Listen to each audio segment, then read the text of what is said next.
Welcome back to Blue Collar Visionary. Today we got Dean Curtis, CEO of Ingage. Ingage is a presentation software specializing home service sales teams close more deals.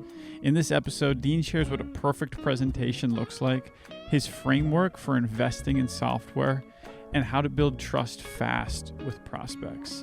Back in 2019, Ingage was doing and serving a lot of different industries, but they decided to bet the company on focusing on home services. And since then, the software has been adopted by thousands of countries, thousands of companies, and people are experiencing tremendous success. Hey, if you're interested in learning more about Ingage, hit that link in the description. Otherwise, let's get to the show. Dean, welcome to Blue Collar Visionary. Have you always had an entrepreneurial spirit? The answer is no. I did not have an entrepreneurial spirit. I mean, I mowed lawns and I was, gritty in that regard as a young kid. But I went to college to be a classroom teacher and came out and was a middle school math and science teacher. Then went on to teach for a year of high school. And after 4 years, I was like, I had some technical skill, so I was doing a lot with being a math and science person. I had, a lot of interest in computers and things like that, and had the opportunity to sign on with Oracle, so a big software company. And I was just like, you know what? I'm young. I might as well try it. So you could call that entrepreneurial, but working for a Fortune 10 company, I'm not sure is very entrepreneurial. It's risky, but it's not as risky as starting your own company. And then I had a path through lots of decent sized, software companies and hardware companies. So I went from Oracle to a small company called IntelliSync. We made database synchronization software. And then from there to Palm, if you remember the Palm Trio, the Palm Pilot. Yeah.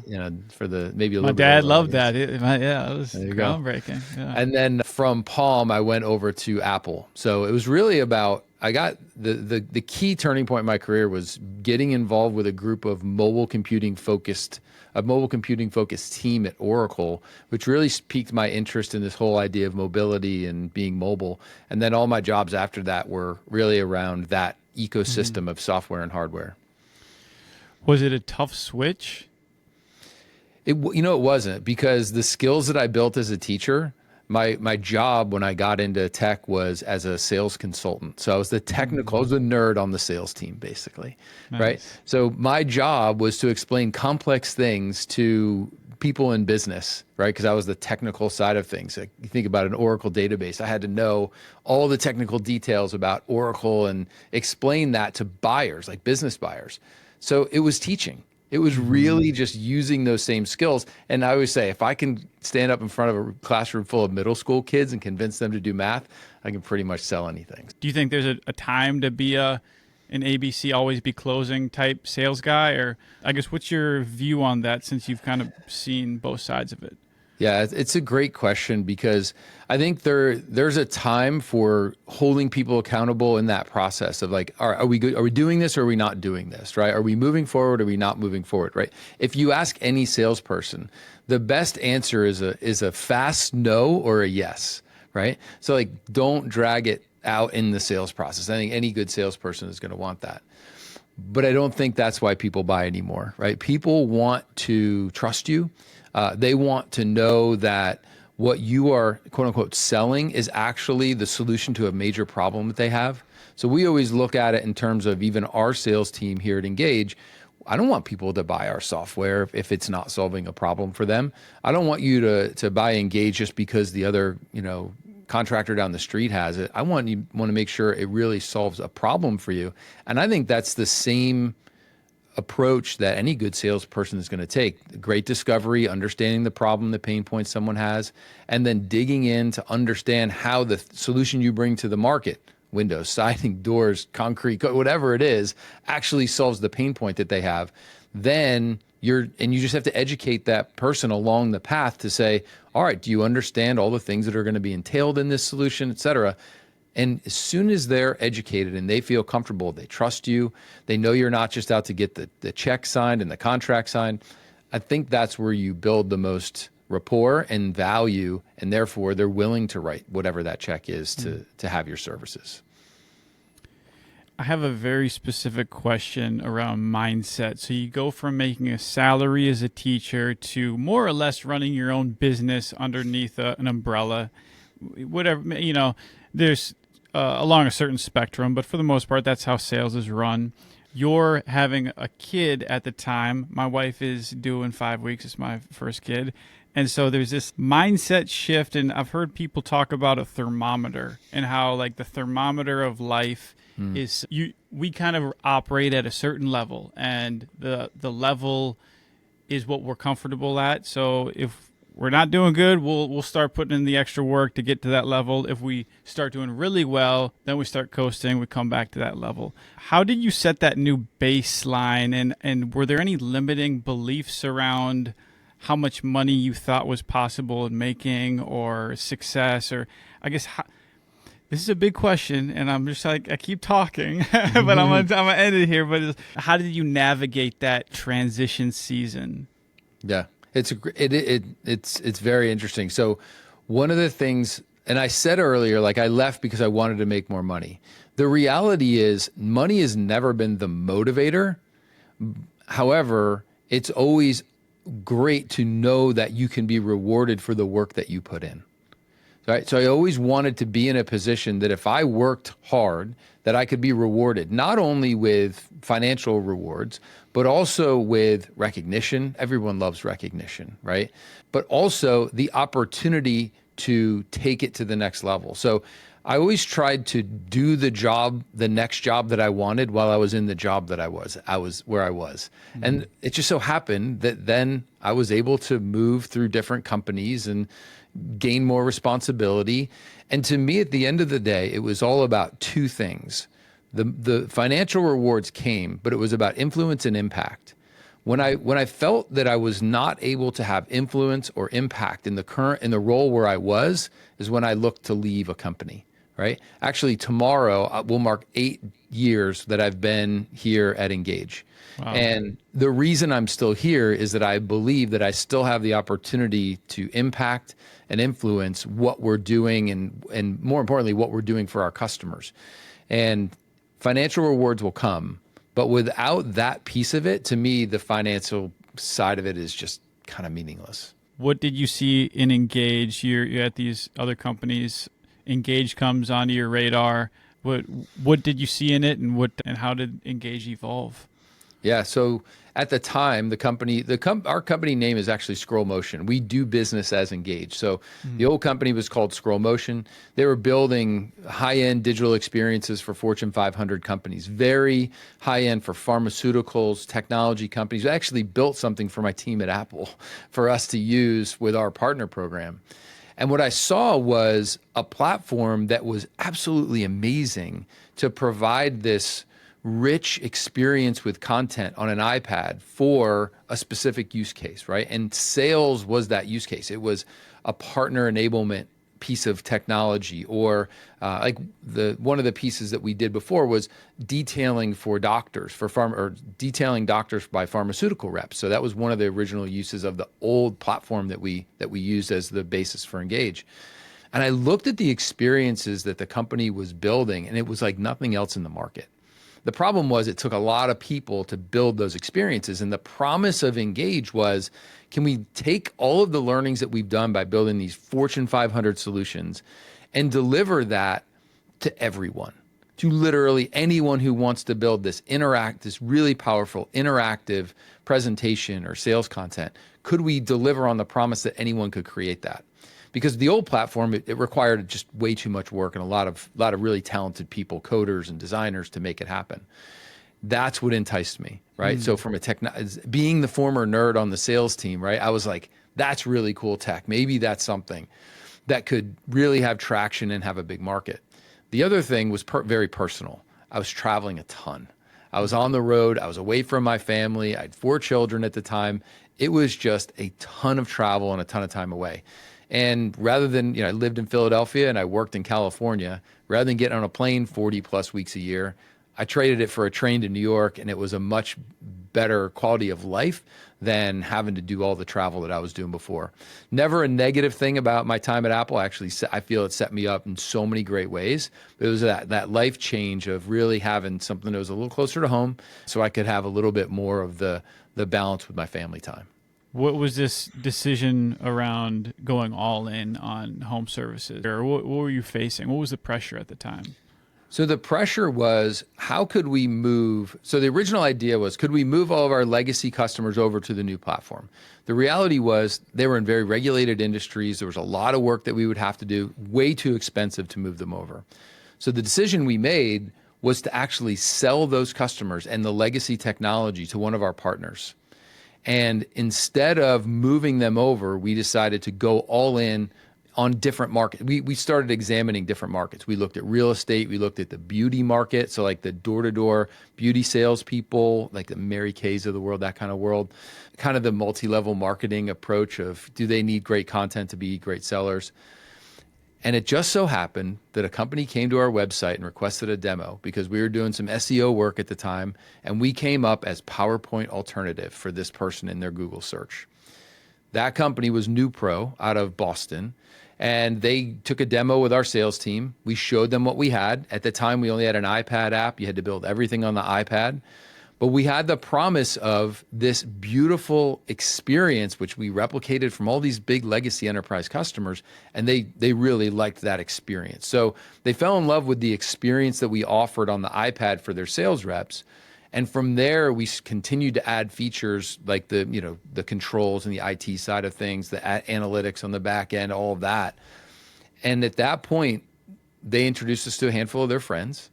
And before we knew it, we had 20 home improvement customers. We're trying these other markets. And I literally looked at the sales team. I was like, what if we just went all in on home improvement? And then the sales guy, our chief sales guy, looks at me. He's like, I've been telling you that, right? Like, these guys have a real problem that we solve. Let's just focus on that. So it was literally a bet the company moment at that point in probably the fall, end of 2019. We said, it's only going to be home improvement. We had been dabbling with other markets for the past year, and we said, let's get really focused. Let's build great content. Let's go to conferences. Let's turn the marketing 100% towards this industry. And then from that point till today, now we have hundreds of home improvement, home services companies. They're delivering tens of thousands, 100,000+ presentations every week. So it's a pretty amazing story. Wow. So what are the alternatives? A lot of what we compete against is old paper flip books and process, right? So people go in and they have an iPad or they have a computer. They have a camera roll or a folder with pictures in it, and they'll bring that up.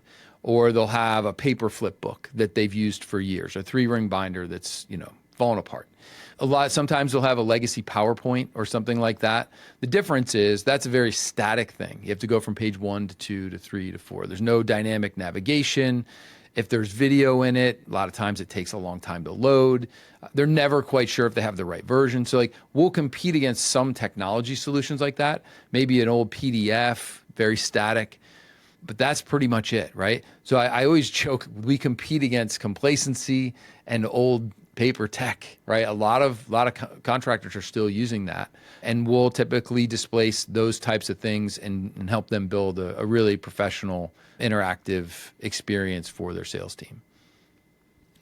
So I think what a lot of people would be wondering is this just a cool tool? Does it just enhance my brand, or are there actual stats and ROI? Can I prove that this system will help make me more money? Yeah, totally. So there's a couple different ways. So built into our platform, we have an analytics console. So anytime you open an Ingage presentation, we are recording all of the taps and swipes and clicks and how long you're spending on each of those pages. So if you open the presentation, we start a session, you go to page 2, we know how long you spent on page 1. If on page 2, there's 3 interactive elements, we know which ones were tapped on. We know how long that video played. We know all the path that someone takes through the presentation. Why that's important is not only just the time, registering the time that they're spending. Maybe you're expecting the presentation is going to take 35 minutes in the home. and the sales reps are coming back and it's 45 or 50, or they come back and it's 5 or 6. You're like, wait a second. Our training says you need to do this. This is the path you should take. This is the amount of time you should spend. So we have those analytics to help sales leaders train and check a little bit of a, like a accountability factor with the analytics. But more importantly, what if Danny is doing the presentation in 32 minutes? I know we trained on 45, but Danny's going 32 minutes, and now I can correlate that to the close rate, and Danny's closing at 10 points higher than anyone else. Hey, Danny, can you tell me what you're doing in the presentation that might be different than what we trained that's getting you to a 10-point higher close rate? Or we know that your deals are 23% higher ticket than your counterpart. Is the presentation playing any role in that, right? Or you're only spending this much time, you're getting out of their house faster, and you're closing faster, bigger deals at a higher rate. All of those things add up. So yeah, there's a lot of context that you can gain with that just from our platform. We also are integrated with people like Rilla and Xero. So if you're doing voice analytics, you can actually get Ingage analytics combined with the speech analytics so that you can not only understand what they're saying, but you can understand what they're seeing when they're saying it, right? So integration with our partners is also another way to add additional value on top of just what you get with our platform. This is next level, man. This is, I mean, a paper PDF or swiping on a phone or going in with nothing. I mean, it's a no-brainer. Well, I had an experience once. We were experimenting. I was looking at solar for our house, and I was like, you know what? I'm going to have. So this is, of course, me being the CEO of a company that does presentations. I was like, I'm going to call as many solar guys as I can. I'm going to have them all to come to my house and sell. I want to see how they sell. Yeah. And it was unbelievable to me. One guy comes in, he opens his laptop. He's like, hey, can I get on your Wi-Fi? Which is like, to me, that's kind of a red flag. I don't know. I just think it's kind of a weird thing. And he opens this old broken laptop. He uses literally like 12 different things. He can never find anything. It's so disorganized. I just was like, all right, you got to leave my house. The guy that won our business, selfishly, he was a customer of ours, but he comes in, it's unified. It's like one pane of glass. He doesn't have to bounce between 10 different Anyway, it was really interesting to see how antiquated a lot of sales processes are through that. I had 6 different solar people come through my house, and the follow-up was incredible, like a lot of calls and text messages. So they're doing something right on that side of it. What patterns have you learned from the most successful people using this presentation software? Are there any patterns that help increase close rates? We had a really good conversation with our customer success team this morning. We were talking about who are our successful customers and who are our unsuccessful customers. The successful customers mandate the use, right?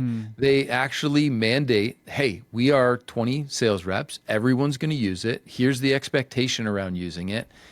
And that's when they see the uplift in all of the metrics, right? They train on it, which is hugely important, right?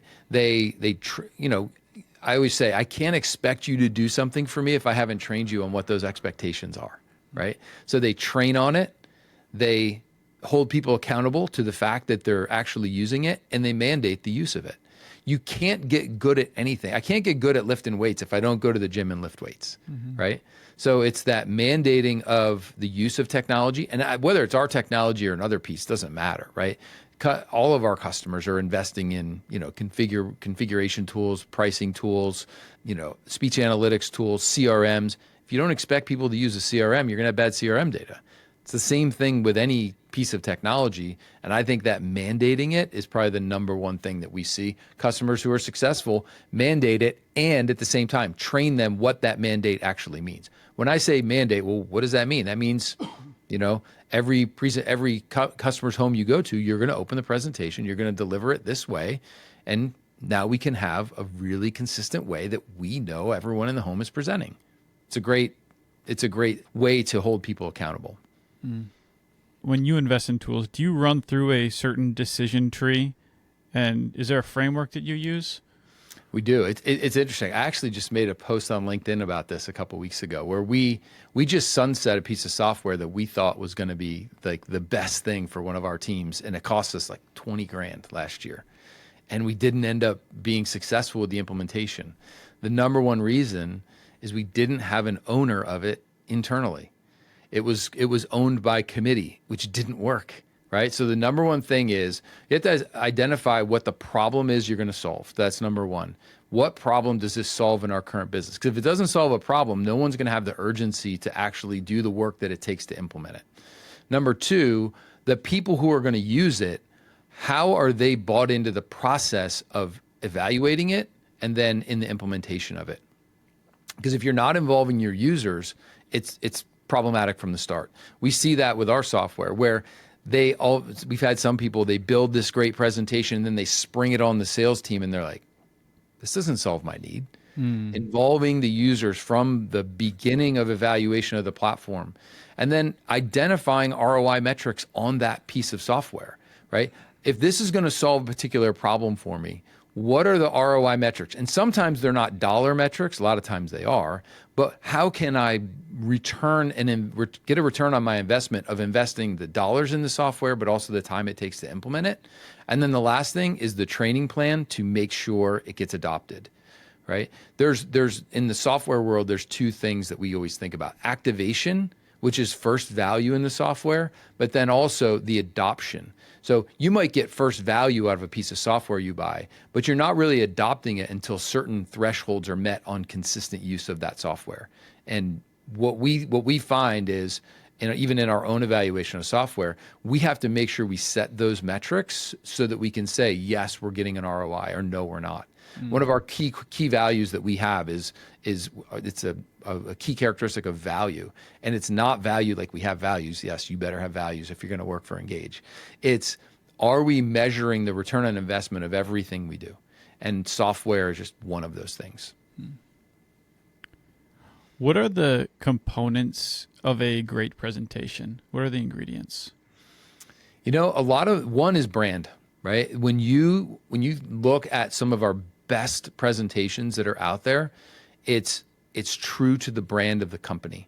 Like, as I look at home improvement companies out there, I think the ones that are most memorable to me have a very memorable brand. So whether it's their billboards or their trucks or the things that people wear on their shirt when they show up, very memorable brand. Great colors, very consistent, great fonts. So number one, a great presentation has to be on brand. And the next thing is consistency, right? You can't have different weight fonts and Comic Sans, like, you can't have stuff sprinkled throughout the presentation that detracts from that brand. The other thing that's really important that makes a great presentation is that it's concise and it's informative. So most people don't actually care about you. They care about themselves. Right? So a great presentation is able to show the person who you're trying to connect with that you understand them. Do the pictures in your presentation match the neighborhood you're visiting? Right? Does the demographic that you're selling to appear in the photographs, in the lifestyle images of the presentation? People don't think about that. They just think about, oh, my company story, and here's my grandfather's truck, and that's where it started. Like, yeah, that's interesting. And I think everybody tells that story. But how does your customer see themselves in the presentation is a big piece that makes a great presentation, because it helps you build trust with that person, right? People buy from those they know, like, and trust. So if you can use the content that you use in the sales process to elevate that, you're going to be at a huge advantage. What is your thought on that origin story? This company started from a grandpa's truck. Is there a place for that? Because I hear totally. Both. There is? Okay. Totally. I obviously someone just heard that. They're like, wait, that's exactly how I sell. People do care, but they care this much. What they really want to know is how you solve their problem, right? If you think about it, like, you can have all the speeds and feeds of software or of a solution, of the window thing. The question is it going to keep me warm and safe? Right? The question is, am I going to get leaks? The question is, do your people keep my yard clean, right?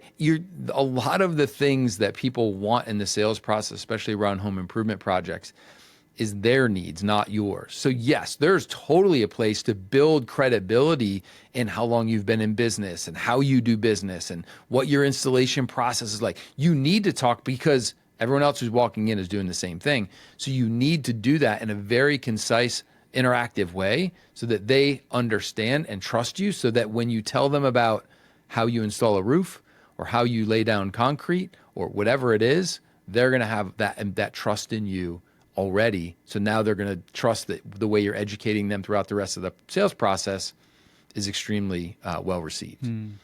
That makes sense. So people just spend way too much time on the grandpa's truck story. Okay. Yeah. No, I think it's great to have it. The question is how much time you're allotting to that versus building trust and educating that person through the rest of the content. You kind of described the aesthetics in a way. What kind of content should there be? Testimonials in there, or is that like when I think about sitting and watching a video with somebody, is that the best use of time? Should that be sent ahead of time? Or from a actual substance content standpoint, what does an A+ presentation look like? Hey, if you're interested in learning more about Ingage and closing more business with better sales presentations, hit that link in the description. So an A+ presentation definitely introduces the company that they're meeting with. How do you differentiate from the other 3 people that might have come in? The next thing is how you do business. What should I expect if I'm going to be working with you for the next 2 weeks on a kitchen remodel or the next month on an addition? What should I expect from your people and how are they going to respect my home? Then a lot of it is about educating and bringing that customer down the path of educating them on the project itself. So I'll use roofing as an example because a lot of roofers use our platform. Most people are not going to buy a roof every year. I think that's a pretty safe statement to say. So what are the pieces? What are the components? What is the education that you need to have in that presentation so that when you position that you need plywood and underlayment and all of the different things that make up a roof, that they're not going to question all those line items because you've educated them in the path of this is the roofing system that we install. Here's the value of why we do that. Here's how it's going to solve the problem you have, which is a leaky roof, right? Or an aging roof or whatever it happens to be, or a wind damaged roof. So it's educating. I think the main point once you've built their trust and they understand who you are, how are you able to educate them and what type of content are you going to use for that? You're going to use a PDF or are you going to use a quick video that shows the value of new plywood or how you do the roof removal of a roof? You have a really quick time-lapse video of the whole process from soup to nuts to show from beginning to end. Like those types of things build rapport, build trust, and are also extremely impactful to the end customer because they can see with their own eyes, beginning to end, process things. Very important to include to make it a great presentation. And how important is it to have videos and photos that are real, organic from your company versus using stock footage? It's one of those things that I think a lot of our customers struggle with is having really good things. But I'll tell you this, they don't have to be always professionally, top notch. A lot of our best stuff is somebody propped a cell phone out during the removal of the original roof, and it captured the process, and it's a 30-second time-lapse video of how the roof came off. Yeah. It doesn't have to be that crazy, amazing, high quality. Now, your brand should be very high quality. Your lifestyle images of the people who are coming to the home, that should be pretty high quality. But you don't need to go overboard in terms of that content. And whether it's stock photography or your own, don't wait to be perfect. Do something, right? We get some customers who consternate on, should we use this image or that? Just get it out there. You will learn really quickly whether it converts or not. Just like everything, like on your website, you're going to build it for 9-10 months, or you're going to launch it after 2 months and then iterate on it so that it can get better and better and better. use the data that we're giving you to say, hey, this page isn't converting. Sales reps skip over it and don't use it. Okay, great. Maybe we need a new image on that page. Maybe we should do a photo shoot or a video shoot, or maybe video would be more impactful. Listen to your sales team. What we have to be careful is, paralysis from analysis of saying, oh, I'm not sure that if this is going to work. Try it, right? Mm-hmm. Just try it, because you won't know until you know. Is there anything else software specific, sales related that we should cover that I haven't asked yet about the product? I mean, the number one thing is adoption, right? Have people having a plan for adoption. I mean, I think we can all point to something that we've bought in our life when we look at it, and maybe it's a physical thing that's sitting on the shelf in the garage. You're like, why did I ever buy that thing, right? Because you never had a plan and actually how to use it in real life, right? Or life got in the way and you're not using it. So it's not even the software. It's the plan around adopting. It's the plan around rolling it out. It's the plan around accountability for your team to leverage the investments that you're making. It's not just our software, it's any software. The CRM is a great example, right? What are the expectations you have around use of the CRM? What is the hygiene you expect around the CRM? No different than any other piece of technology is you're spending X. How can I return 4, 10, 20X what I'm spending in value that we're driving for our team and using whatever that tool is? I mean, if there's a tool on the truck that isn't providing value, or there's a better version and they could be more efficient, they would do the same thing. Mm-hmm. But if you've never trained people on how to use it, it's not going to be effective. What's been the most surprising thing about this journey from your vantage point as CEO? The most surprising thing is how amazing the people are in this industry. Not that I would expect any word, like I just didn't have any expectation, but it's amazing how willing everyone is to help each other, right? When you look at our first customers, it's because NewPro told Tundraland, who told DreamStyle, who told Reborn, and all of a sudden they are all willing to share their best practices. Even, these weren't direct competitors in the same market, but they did a lot of the same things. So how much this market helps each other and how collegial it is just amazing. It's just every time I go to a conference, there's more and more people that I meet. I'm just like, how could there be this many amazing people? Mm-hmm. But it really is. I'm surprised surprised probably isn't the right word, but hopefully you understand what I mean. I'm just pleasantly surprised by just how great the people are in this industry, we love being in this industry because of the people that we are able to help and serve. Are there other tech opportunities that you've noticed along the way that you think a young entrepreneur it would be fruitful to pursue that maybe hasn't been adopted yet in this industry? I think the easiest answer that I can give you is AI, right? So what role does AI have in your business? But I'll go back to what I've already said is if you can go and there's a ton of new AI solutions that are being targeted at home improvement, home services. But to just grab one without a great plan is a fool's errand. But really thinking through the role AI has to play in your marketing, in your lead generation, in your sales process, in your follow-up, potentially even in production. I think AI is something that everyone should be looking at. But I think it's also important to identify the items that you're going to have in your tech stack, right? And really intentionally examine that tech stack and understand how each piece of software, or each piece of tech, whether it's hardware or software, provides value to your team and have ROI metrics around them. And don't introduce anything to that mix unless it's either complementary or additive to the ROI that you're getting from all those solutions. Is there any mistakes that you've made along the way that looking back, you now see you would have chosen something different, but maybe a word of caution or wisdom to somebody else that might encounter a mistake in the future? Man, do we have enough time to talk about all the mistakes we make, right? The old adage, you don't lose, you learn, right? And I look at all the mistakes we have made along the way, maybe maybe we didn't treat a customer 100% great. Maybe we didn't follow up with them. Those pain me the most, of knowing that it was simple communication mistakes that we made that caused somebody to have a bad experience with our software or with one of our people. I think one of the I would say the mistake is not going in all in on this industry sooner. We knew it, we saw it, and we waited probably 9 months to really pour the energy into going into this market. And who knows where we'd be today. We're still very thankful, but maybe that's one of those things is, take the risk earlier. The other thing is listening more to our customers when they ask for things, rather than us thinking we know what they want to build. So obviously we always want to innovate on our platform. We're always listening to our customers.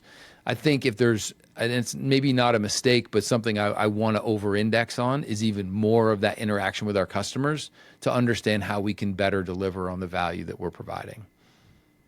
What Sure. advice would you have to a new parent, no kids to kids, and specifically as a business owner?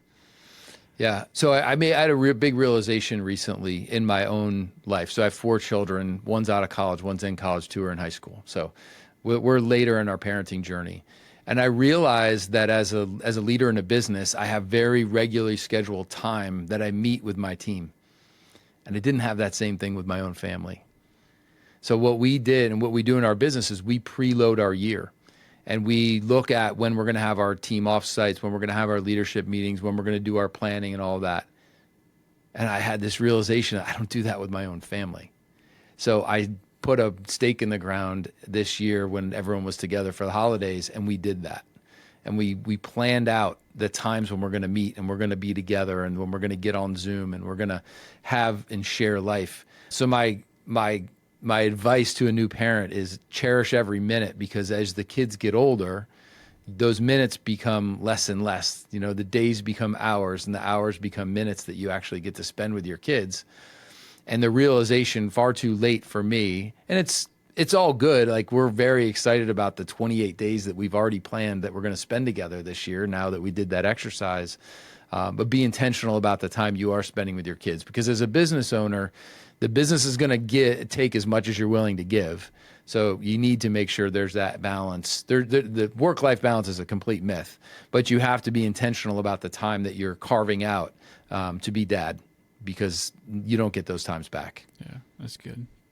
We actually just implemented that same thing, preloading the year. I listened to a Jesse Itzler podcast, the Big Ass Calendar. It's awesome. We walk by it every day. It's like, oh, I'm texting my family that I'm like the terrible planner, but like last week, and I'm like, all right, what are we doing 8 months from now? Because I need to know. It's just so great. It's awesome. I love it. I've actually taken it to my business too. But anyways, Last question, just a parting word. You've learned a lot along the journey, personal, business. Leave the audience with, maybe if it's a word of wisdom, a challenge, an ask, an encouraging word. What would you like to leave the audience with?